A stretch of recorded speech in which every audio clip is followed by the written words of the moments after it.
देश की राजधानी दिल्ली में विधानसभा चुनाव का आगाज हो गया है। हालांकि चुनाव के तारीख की घोषणा भले ही ना हुई हो, लेकिन आम आदमी पार्टी पूरी तरह से चुनावी मोड में है और अपने प्रत्याशियों की 2 लिस्ट जारी हो चुकी है।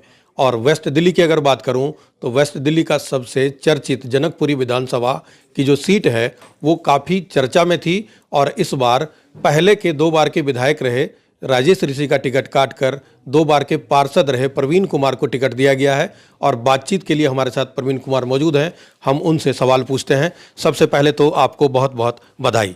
बहुत बहुत धन्यवाद आपके चैनल के माध्यम से। और आपके चैनल के माध्यम से मैं अपने नेता अरविंद केजरीवाल जी और तमाम जितने भी सीनियर लीडर्स हैं उनका तहे दिल से धन्यवाद करता हूं कि उन्होंने जो एक विधायक प्रत्याशी के रूप में मुझ पर विश्वास दिखाया है, उनका मैं तहे दिल से धन्यवाद करना चाहता हूं। और क्षेत्र की जनता का भी धन्यवाद करना चाहता हूं विशेष तौर पे, क्योंकि इस बार पार्टी ने जो टिकट दी है वो सर्वे के ग्राउंड पे दी है कि कौन सा आदमी हमारा मजबूत है और कौन व्यक्ति जो इस विधानसभा को जीत सकता है। तो क्षेत्र की जनता का बड़ा योगदान इस टिकट के अंदर रहा है, क्योंकि उनके ग्राउंड में जो हमारी टीमें सर्वे के लिए पार्टी की गई, उन्होंने लोगों ने बताया कि यहाँ से प्रवीण कुमार जो सबसे मजबूत प्रत्याशी आम आदमी पार्टी के रूप में है। तो जनता का भी मैं तहे दिल से धन्यवाद करना चाहता हूँ विशेष तौर के ऊपर। और जनकपुरी विधानसभा को भारी मतों से जिताएंगे। अरविंद केजरीवाल जी को चौथी बार दिल्ली का मुख्यमंत्री बनाना हमारा लक्ष्य है। जब टिकट अनाउंस हुआ तो कभी आपको पहले से उम्मीद थी ऐसी कि सीधा पार्षद से विधायक का टिकट? नहीं, बिल्कुल उम्मीद होती है। जब मैं पहली बार 2017 में चुनाव लड़ा, तो उसके बाद फिर 2020 में एमएलए का चुनाव हुआ, उस समय भी मैंने पार्टी से टिकट मांगी, क्योंकि मेरा मानना है कि हर कार्यकर्ता को चुनाव के अंदर टिकट मांगने का अधिकार है। और मैंने भी टिकट मांगी, उस समय पे मतलब नहीं मौका मिल पाया किसी कारणवश। और इस बार पार्टी ने विश्वास जताया, मैंने निरंतर मेहनत की ग्राउंड के ऊपर। और पहले सीतापुरी वार्ड से मैं काउंसलर था, 2017 के अंदर जीता। उसके बाद पार्टी ने विश्वास दिखाया मुझे, 2018 में लीडर अपोजिशन साउथ दिल्ली का बनाया, जबकि मैं youngest leader opposition south corporation का बना था। तमाम उसके बाद जो पार्टी की जिम्मेदारियां हैं अलग अलग स्टेटों के अंदर, फिर कॉरपोरेशन में जो जिम्मेदारियां हैं, अभी फ़िलहाल मैं स्टैंडिंग कमेटी का मेंबर हूं। जब दूसरी बार चुनाव जीता तो इलाके बदले, बहुत सारी चीज़ें चेंजिंग हुई। पहले मैं सीतापुरी से काउंसलर था, बीजेपी ने जब वो इलाके बदले तो उसमें मेरा इलाका काट के दूसरा इलाका कर दिया।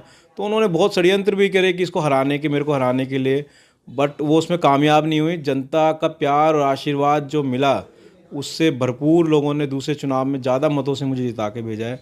और अब लगभग आधी विधानसभा का जो है मैं काउंसलरी के हिसाब से निगम पार्षद के रूप में सेवा कर रहा हूँ फिलहाल। जब टिकट अनाउंस हुआ तो क्या विधायक जी ने शुभकामनाएं दी या? और दूसरा सवाल यह है कि क्या जो विधायक जी के सपोर्टर हैं उनकी कितनी मदद मिल पाएगी आपको?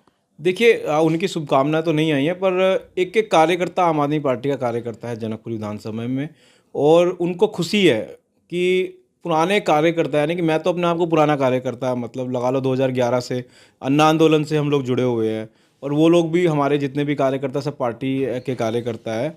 और उनको बड़ी खुशी हुई है कि उनके पुराने आदमी को, उनके बीच के आदमी को टिकट मिली है। तो सारे कार्यकर्ता बड़े उत्साहित हैं और फुल एनर्जी से, जो एनर्जी 2011 में थी उस एनर्जी के साथ चुनाव लड़ेंगे इस बार हम लोग 2025 का। विधायक जी का समर्थन मिलेगा? मुझे लगता है कि मिलना चाहिए। मैंने हर बार उनके लिए काम किया है और पार्टी ने उन्हें मौका दिया तो हमने उनके लिए काम किया, सब कार्यकर्ताओं ने किया, मैंने भी काम किया, और अब मुझे भी उम्मीद है कि उनका समर्थन मिलना चाहिए। पिछला मार्जिन जो है सो लगभग 15,000 के आसपास रहा था, तब अलग परिस्थिति थी, पार्टी की स्थिति बहुत अच्छी थी, लेकिन इस बार चुनौतियां बढ़ गई हैं।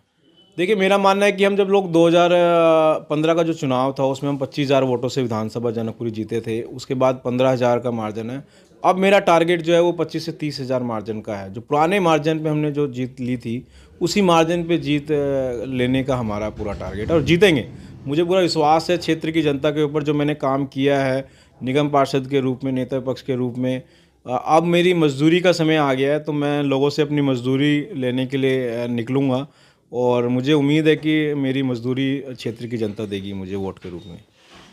तो प्रवीण कुमार का साफ तौर पे ये विश्वास है कि जीत उनकी ही होगी।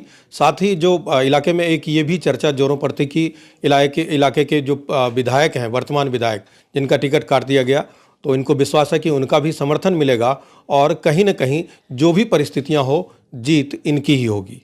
मनोरंजन कुमार, दिल्ली तक।